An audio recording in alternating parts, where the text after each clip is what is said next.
એક વાર સ્વાગત છે। ગુજરાતભરમાં ટ્રાફિકના જે નિયમો તોડી રહ્યા છે તે લોકો માટે એક મોટા સમાચાર સામે આવી રહ્યા છે।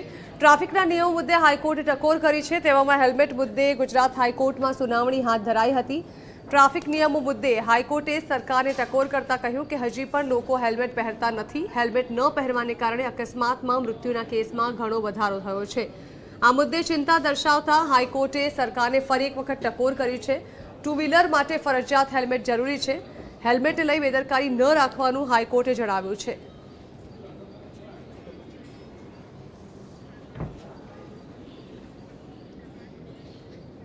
અમદાવાદ અને કચ્છમાં આઈટી દ્વારા ચલાવવામાં આવ્યું છે એક મેગા ઓપરેશન, જે સ્ટીલના બિઝનેસ સાથે સંકળાયેલા મોટા ગ્રુપ પર તવાઈ બોલાવવામાં આવી છે। એક સાથે 18 જગ્યા પર દરોડા પાડવામાં આવ્યા અને સર્વેની કાર્યવાહી કરવામાં આવી।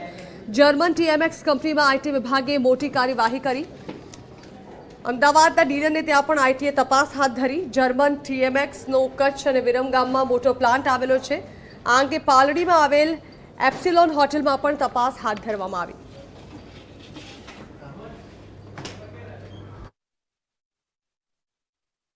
ઇન્કમ ટેક્સ વિભાગ દ્વારા અમદાવાદ અને કચ્છમાં છે સ્ટીલના વેપારીઓ પર દરોડા પાડવામાં આવ્યા છે। તેમના જે ઉત્પાદન કંપનીઓ છે જે સ્ટીલની, તેના પર અત્યારે સર્ચ ઓપરેશન છે તે ચાલી રહ્યું છે। જર્મન ટીએમએક્સ કંપની છે કે જ્યાં તેમના પર અત્યારે કાર્યવાહી છે તે કરવામાં આવી રહી છે। સાથે સાથે જ તમામ જે દસ્તાવેજ હોય છે તેની પણ ચકાસણી છે તે કરવામાં આવી રહી છે। અલગ અલગ વિસ્તારમાં કે જે કંપનીઓના માલિક છે, સાથે તેઓના પાર્ટનર છે, તેમના રેસિડન્સ છે, ઓફિસ છે, માર્કેટિંગ ઓફિસ છે, તો તમામ પર અત્યારે સર્ચ ઓપરેશન છે તે કરવામાં આવી રહ્યું છે। સૌથી વધારે અધિકારીઓ છે તે જોડાયેલા છે। ત્યારે અમદાવાદ શહેરમાં જે પાલડી વિસ્તારમાં આવેલી છે હોટલ છે કે જ્યાં માર્કેટિંગની એક ઓફિસ છે સ્ટીલ કંપનીના માલિકની, તેના પર અત્યારે તપાસનો દોર છે તે ચાલી રહ્યો છે। ડિજિટલ દસ્તાવેજોની પણ ચકાસણી છે તે કરવામાં આવી રહી છે। બેનામી સંપત્તિઓ છે તે બહાર આવવાની સંભાવના છે। કેમેરામેન નિલેશ સોસા સાથે વિપુ પટેલ, ન્યૂઝ 18 ગુજરાતી, અમદાવાદ। અમદાવાદના મેટ્રોના સમયમાં ફેરફાર કરવામાં આવ્યો છે। હવે સવારે 9 વાગ્યાની જગ્યાએ સવારે 7 વાગ્યાથી દોડશે મેટ્રો, જે રાત્રે 10 વાગ્યા સુધી દોડશે। સવારે 9 ને બદલે હવે 7 વાગ્યાથી જ શરૂ થશે મેટ્રો। હવે રાત્રે 10 વાગ્યા સુધી દોડશે મેટ્રો। 30મી જાન્યુઆરીથી આ નવો સમય અમલી બનશે।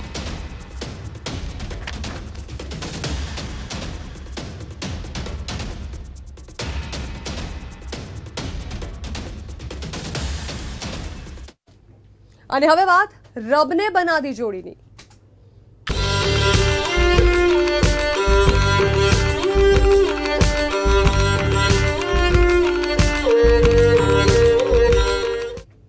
ઓસ્ટ્રેલિયન વરરાજાએ ગીરની એક હિન્દુ યુવતી સાથે હિન્દુ વિધિથી લગ્ન કર્યા।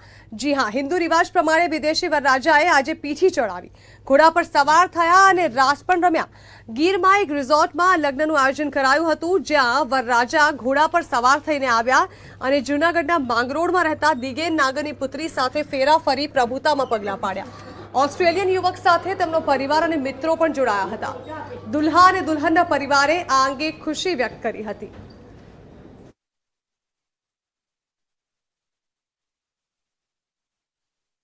ભાઈ, સુખસાગર રિઝોર્ટમાં મેં મારી દીકરીના લગ્ન રાખ્યા હતા અને શું સરસ વ્યવસ્થા અને મજા આવી।